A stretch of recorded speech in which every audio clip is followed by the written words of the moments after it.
When selecting the best rental property to fit your needs, there are a lot of different factors to consider depending on your situation and your investment preferences. Hi, I'm Michelle Fortier with Fortier Properties.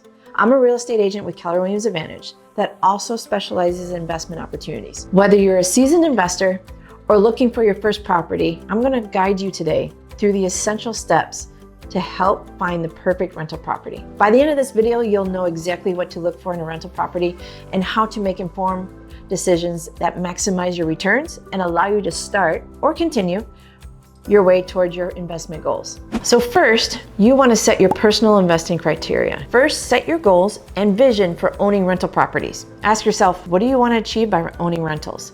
Do you want to have consistent cash flow? Do you want to build equity? Do you want to manage your own rental properties? Overall, what does owning a rental portfolio look like to you? Everyone's goals vary depending on what their financial and lifestyle goals are. One investor may want to own 100 rentals, while another may only want to own 10 to 20. You need to determine what you want your portfolio to look like. Once you determine your goals, next we encourage you to determine the time frame to start and continue buying a targeted number of rental properties. And even more important, you want to determine what minimum rate of return you want to stay within. Our goal when evaluating and acquiring rental properties is to have a double-digit return on our investment, typically 12% or more. Obviously, the higher the return, the better, but it's important to determine a baseline and stick to it. Step 2, you want to create your specific property criteria. As an investor, you want to identify the neighborhoods and the areas you're interested in investing in. You'll want to look for areas with average prices and above average rental prices. Consider which areas are more favorable and will attract higher quality tenants. We also recommend considering your proximity to these areas, especially if you plan on managing the properties yourself. Determine your budget and the types of properties you want to target. Consider how many bedrooms, bathrooms, and square footage. Do you want the property to have a garage or a basement? As you determine your criteria, also plan for the future as to what will be the most ideal features that will attract the most buyers when you plan to put it back on the market to sell. Step 3, lead generate for your properties.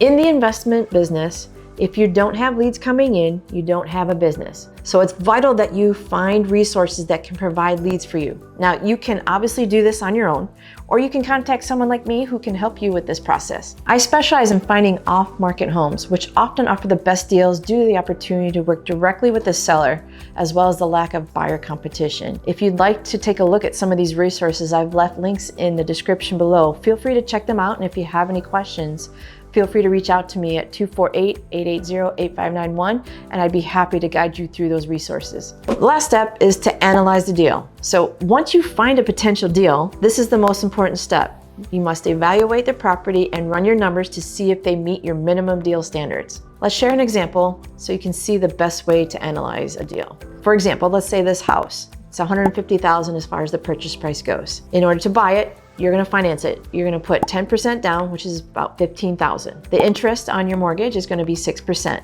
So altogether, your monthly payment is going to be $1,100 per month, and that includes your principal, interest, taxes, and insurance. Property needs some work to get it ready for your tenant. So assuming that the rehab costs are, let's say, $20,000. Area rents are running around $1,700 a month. You're going to have some monthly expenses when you're managing the property, about $300 a month. To focus on what your net operating income is going to be, you're going to take your monthly cash flow, which is $1,700.